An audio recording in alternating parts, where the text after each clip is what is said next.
दोस्तों मेरे दिमाग में अभी एक क्वेश्चन आ रहा था कि अगर जैसे आपको मालूम होगा कि सर्वर जो हैं बहुत हीट ले रहे हैं। तो इसमें आपको पता है कि इसमें इसने मेरे को बताया कि हाँ एआई सर्वर से बहुत तेज़ी से ग्लोबल वार्मिंग भी बढ़ती है और ये हीट भी बहुत ज़्यादा ले रहे हैं। 80% तक भाप के रूप में वातावरण में चला जाता है जो वापस नहीं आता। तो मैंने जब ये न्यूज़ सुनी तो मुझे मालूम चला कि हमारा बहुत सारा पानी जो है ना वो भाप बन के उड़ रहा है बहुत जगहों पर। ये लो कॉस्ट वाली जगहों पे इसको लगा देते हैं और वहाँ पे क्या करता है कि मतलब पानी के बिना अल्टरनेटिव मेथड क्या है, एयर कूलिंग, हवा से ठंडा करना। जब मैंने इससे पूछा कि भाई अगर इतना पानी बर्बाद हो रहा है तो आपके हिसाब से इसके सॉल्यूशन क्या है, तो इसने कहा कि आप हवा से ठंडा कर सकते हो, लिक्विड कूलिंग कर सकते हो, इमर्शन कूलिंग कर सकते हो, फ्री कूलिंग कर सकते हो, रिन्यूएबल एनर्जी, है ना। तो यार लेकिन इसने मुझे एक बहुत बड़ी बेवकूफ़ी करी। इसने मुझे ये नहीं बताया कि समुद्र के अंदर से भी हम इसको सर्वर को पानी में डाल के जो अंडर वाटर भी इनको डालकर हम यूज़ कर सकते हैं। उसमें क्या होगा कि हमारी हीट इतनी ज़्यादा इफ़ेक्ट नहीं करेगी। जैसे वाटर बॉडीज़ बनाते हैं हम, बहुत बड़ी बड़ी वाटर बॉडीज़ बनाएं, उसके अंदर ही अगर हम सर्वर को डाल दें ना, तो जो इवेपोरेशन है ना पानी का, वो वहीं का वहीं, मतलब एंट्रोपी वाला कॉन्सेप्ट लगेगा कि वहीं की वहीं हीट जम जाएगी और उसी में मतलब मैं आपको कैसे समझाऊँ कि सपोज़ मैंने एक बहुत दूर एक ज़मीन ली। ज़मीन के नीचे जो होता है थोड़ा आपको पता होता है पानी ठंडक में होता है वहाँ पे, है ना। तो चैनल्स बनाए जा सकते हैं कि भाई गर्म पानी थोड़ी देर के लिए वहाँ शिफ्ट हो गया, थोड़ी देर के लिए वहाँ शिफ्ट हो गया। तो उसमें क्या होगा, गर्मी ज़मीन के अंदर रह जाएगी। और जैसे गल्फ़ कंट्रीज़ हैं, जैसे बड़ी बड़ी ऐसी कंट्रीज़ हैं जहाँ पे बहुत दूर तक रेगिस्तान है, तो वहाँ पे हम इनको नीचे की तरफ बहुत डीप उसमें बना सकते हैं जहाँ पे ना तो अर्थ की बहुत गर्मी होती है लेकिन अप्रॉक्सीमेटली वहाँ पे पानी ठंडा ही रहता है। तो उससे बेनिफिट क्या होगा, एक तो इन्वायरमेंट पे असर नहीं पड़ेगा और जो भाप है वो ज़मीन के अंदर ही रह जाएगी। और अगर वो भाप ऊपर उठी भी तो उससे पौधों उसके ऊपर पेड़ पौधे लगा दिए जाएँ तो रेगिस्तान में इस तरह से हमें नमी जब उसकी मिट्टी में आने लगेगी, भाप बन के उड़ने लगेगी, तो वहाँ पे हमारे को पेड़ पौधे फलते फूलते भी दिख सकते हैं। तो ये मेरा एक अपना आइडिया है, ऐसा पूरे वर्ल्ड में कहीं पे भी आइडिया नहीं है। अब आप बोलेंगे कि इस आइडिया को आप पेटेंट करा लो, ये करा लो। नहीं दोस्तों, मैं इस आइडिया को फ्री रखना चाहता हूँ। मैं नहीं चाहता कि एक तो इन्वायरमेंट फ्रेंडली है चीज़ें, तो मैं इस समय सारी बात बताऊंगा। यहाँ पे कोई पेटेंट से कोई मतलब नहीं है, मेरे सीक्रेट नहीं रहेगा इसमें कुछ भी। देखो मैं आपको बता देता हूँ मैंने क्या क्या सोचा है कि एक तो हम मैंने इसको ये पूछा है नेक्स्ट में कि भाई अगर ऐसा भी तो कर सकते हैं। देखो इसने मुझे कुछ बताया कि वाटर कूलिंग, हीट, सारा कुछ मुझे बताया। ये तो आप खुद भी देख सकते हैं। लेकिन मैं ना आगे चलता हूँ, मैं आपको ये बताता हूँ कि देखो मैंने इसमें क्या नई चीज़ की है। मैंने इसको पूछा कि भाई समुद्र में क्या फ़ायदे होंगे। कहता अनलिमिटेड कूलिंग मिलेगी, समुद्र अनंत है, ठंडा है, मतलब ड्रिंकिंग वाटर बचता है यहाँ पे, इसमें नेचुरल वाटर इवेपोरेशन होता है। ये फिर बाद में मुझे ये भी बोला कि हाँ ये काम ना कोई कंपनियां कर रही हैं ऑलरेडी। जैसे माइक्रोसॉफ्ट ने अंडर वाटर डाटा सर्वर डाल दिया है। तो खैर मुझे नहीं पता था कि माइक्रोसॉफ्ट ने डाला है, मैंने तो सोचा शायद मैंने ही पहली बार ऐसा वर्ल्ड में सोचा होगा। कोई बात नहीं, इसने डाल दिया तो अच्छी बात है, बहुत बढ़िया काम है ह्यूमन रेस के लिए। कहता है कि यहाँ पे एक मुसीबत क्या आएगी, समुद्र का खारा पानी होता है, मेटल के रस्ट लग जाएंगे। लेकिन इसने सोल्यूशन भी बताया कि उसका समाधान क्या है कि यहाँ पे टाइटेनियम यूज़ करते हैं, उससे मतलब हमें प्रॉब्लम हमारी सॉल्व हो जाती है।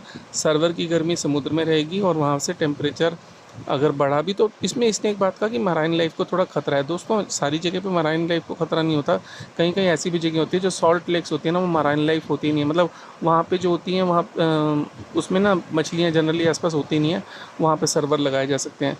ठीक है, कह रहा समुद्र में तूफान आ जाए तो, अर्थक्वेक आ जाए तो डाटा लॉस। यार ये तो बेकार की बात है, ये सब कुछ नहीं है। समुद्री तूफान आ जाए तो डाटा लॉस हो सकता है, तो आप इसको बफर्स लगाओ आप इसको झटका झेलने के लिए। ये तो मैं इस वाले क्वेश्चन को तो बिल्कुल ही मूर्खता समझता हूँ। ये तो आजकल टेक्नोलॉजी ऐसी है कि आप इसको झेल सकते हो। ठीक है, अब आगे चलते हैं। समुद्र में बिजली और इंटरनेट केबल ऊपर तक, कह रहे हैं मेंटेनेंस बहुत मुश्किल है। ऐसा कुछ नहीं है दोस्तों, इतना बेनिफिट मिल रहा है ना चैट जीपीटी को और इनसे पैसा ले रहे हैं लोगों से, तो इनको ऐसा नहीं है कि ये पैसा नहीं लगा सकते, पैसा इनके पास बहुत है। तो ये मूर्खता है। कहाँ कहाँ प्रोजेक्ट चल रहे हैं, तो ये कहता है कि ये और कैन आइसलैंड में, ये सब स्कॉटलैंड में 35 मीटर पानी के नीचे ये सब चल रहा है। अच्छा दोस्तों, फिर मैंने इससे एक और बात भी पूछी कि मैंने कहा ऐसा भी तो कर सकते हैं हम कि ना चलो ठीक है समुद्र में नहीं बनाते, हम क्या करते हैं कि हम ऐसा करते हैं कि जहाँ जहाँ पे glacier 1 A, glacier X, glacier Y, glacier Z, दुनिया में कोई ऐसे भी ग्लेशियर जरूर होंगे, ये देखो, जिनको पिघलाना ज़रूरी हो। मतलब ऐसे सारे ग्लेशियर नहीं होते जिनको, मैंने इसको ये बोला है कि भाई ग्लेशियर पिघलाने जहाँ ज़रूरी हैं, कोई मजबूरी में हमें किसी ग्लेशियर को पिघलाकर किसी की रिवर को रिचार्ज करना है, किसी रिवर के पानी को हम बढ़ाना चाहते हैं, सपोज़ करो वहाँ ग्लेशियर गल नहीं रहा है, सपोज़ मान लेते हैं, थोड़ी देर के लिए कंसिडर करते हैं, तो ऐसे भी कोई लोकेशन ज़रूर होंगे जहाँ पे हमें ग्लेशियर के पानी को गलाना थोड़ा सा मजबूरी पड़ जाती होगी।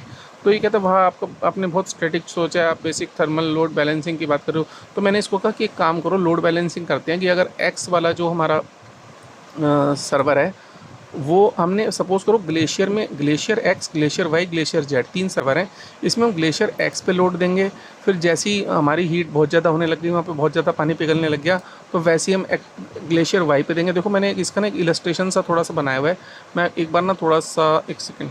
तो दोस्तों मैंने ना 3 तरह के ग्लेशियर बना दिए। सपोज करो ये वाला ग्लेशियर जो है, इसमें तो हमने अभी अपना सर्वर ऑन कर रखा है, ठीक है।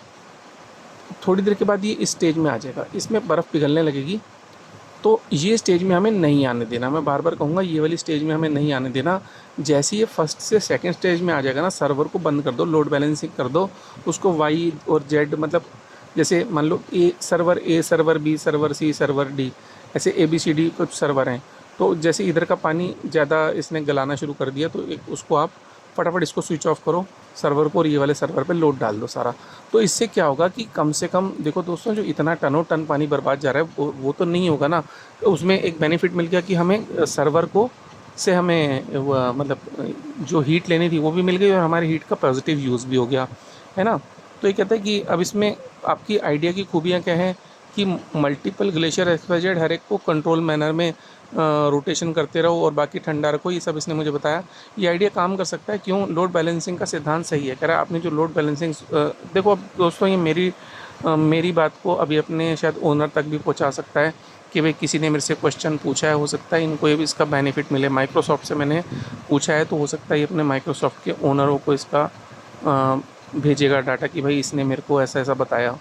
तो अगर हो सक ज़रूरी नहीं है दोस्तों, ये मैं ही ऐसी बार पहली बार दुनिया में ये बात सोच रहा हूँ, मेरे से पहले भी ऐसे बहुत लोग इस बात को सोच चुके होंगे, शायद मुझे ऐसा लगता है। कहता है अब क्या होगा, पुरानी बर्फ़ कह रहा है एक नुकसान है कि समस्या क्या है कि ग्लेशियर का नेचर जो होता है उस हिसाब से ना पुरानी बर्फ़ जो है वो हज़ारों साल है वो पिघल जाएगी। दोस्तों मैं पुरानी बर्फ़ की तो बात ही नहीं कर रहा हूँ। तो इसने यहाँ पे चैट ने जो मेरा एआई चैट ने जो मेरी बात को गलत सोच लिया कि मैं ये नहीं कह रहा कि मैं पुरानी बर्फ़ या ट्रेडिशनल जो ग्लेशियर्स हैं उनकी बात नहीं कर रहा हूँ, जहाँ पे पानी को थोड़ा गलाना ज़रूरी हो जाता है, मैं वहाँ की बात कर रहा हूँ। तो कहता है कि कह रहा है हीट ट्रांसपोर्ट होगा, डाटा सेंटर को गर्मी कहाँ भेजोगे, पाइप बहुत लंबे होंगे, एक्सपेंसिव होंगे। यार इसकी बात ही मेरी समझ नहीं आई इसको मेरी। मैं कह रहा हूँ कि एक बार बर्फ़ पिघली फिर से 100 वर्ष बर्फ़ नहीं बन सकती। दोस्तों मैं इसको फिर बार बार समझाना चाहता हूँ कि मैं ऐसे ग्लेशियर्स की बात नहीं कर रहा हूँ जहाँ पे हमें एकदम से उनको ख़त्म कर देना है। दोस्तों बहुत जगह पे समुद्र के अंदर और बहुत जगह पे बहुत ऐसी ऐसी जगह हैं जहाँ ठंडक है, जहाँ पे अगर थोड़ा बहुत सर्वर डाल दिया जाए तो इतना नुकसान नहीं आएगा। लेकिन हाँ, ग्लोबल वार्मिंग पड़ सकती है, वो नुकसान आ सकते हैं। तो उसके लिए मैंने आपको क्या सोल्यूशन बताया कि उसको हम क्या कर सकते हैं कि अगर हम सपोज़ ग्लेशियर्स में भी बना रहे हैं तो उन सर्वर्स के ऊपर हम सैंड डालना, उनके ऊपर कुछ ऐसा मेथड बनाना कि पानी अंदर का अंदर ही रह जाए, वो बाहर ना जा पाए। तो उसको कंडेंसेशन करके ठंडा करके उसको वहीं का वहीं उसी रिवर में दोबारा से जब वो भाप बन के उड़ेगा ना, तो उसको मैं चाहता हूँ कि वो फिर से ग्लेशियर अपने अंदर ही उसको वापस ले ले। क्योंकि रात के टाइम ग्लेशियर फिर ठंडे होंगे और दिन में आप सर्वर्स मत यूज़ करो। ग्लेशियर में दिन के टाइम सर्वर्स को मत यूज़ करो, रात के टाइम यूज़ करो, उससे कंडेंसेशन का प्रोसेस अच्छा होगा। तो ये सब मेरी बात को समझ नहीं पाया तो उल्टी सीधी बात लिख रहा है, ग्लेशियर को डिस्टर्ब नहीं करते हैं। ये तो यार पहले तो ये आइडिया को अच्छा बताता है, फिर एकदम से ऐसा लिखना शुरू कर देता है कि आप लोग परेशान हो जाओ। दोस्तों तुम आपको राय कैसी लगी? कि आपके पास और भी कोई ऐसे सुझाव हैं कि मतलब कहते आपका मॉडिफाइड वर्जन क्या काम करेगा? ग्लेशियर फीड रिवर का नेचुरल वाटर यूज़ करो, हाइड्रो इलेक्ट्रिक पावर लो, डाटा सेंटर को स्ट्रेच। हाँ, ये अच्छी बात लगी कि भाई जहाँ पे डैम बने हुए हैं, जहाँ पे ये अपने हमारे पानी के डैम हैं, वहाँ पे क्या होता है पानी बहुत तेज़ी से गिरता है, तो वहाँ पे हम डाटा सेंटर्स बना सकते हैं एआई के। उसमें क्या होगा, एक तो पानी तो वैसे ही वहाँ लॉस जा ही रहा है ऑलरेडी, तो हो सकता है इसका रियल टाइम सिनेरियो में क्या होगा मुझे नहीं पता, लेकिन ये भी एक अच्छा कॉन्सेप्ट है कि जहाँ डैम लगे हुए हैं डैम के अंदर या डैम के आसपास हम इसको बना दें, जिससे कि इवेपोरेशन थोड़ा सा कम हो जाएगा। क्योंकि बहते पानी में थोड़ा सा ना क्या होता है, जब बहुत तेज़ी से पानी बह रहा होता है ना जहाँ पे, वहाँ दोस्तों एक बहुत अच्छी बात ये होती है कि वहाँ पे ना कूलिंग बहुत अच्छी हो जाती है उस समय। और सर्वर के ऊपर जब सीधा पानी पड़ेगा डैम में से थोड़ा सा डिस्टेंस पे, तो मे भी हो सकता है कि भाई इवेपोरेशन उस तरह से ना हो। दोस्तों आप अपनी कुछ राय देना चाहते हैं दीजिए। Thank you friends, have a nice day.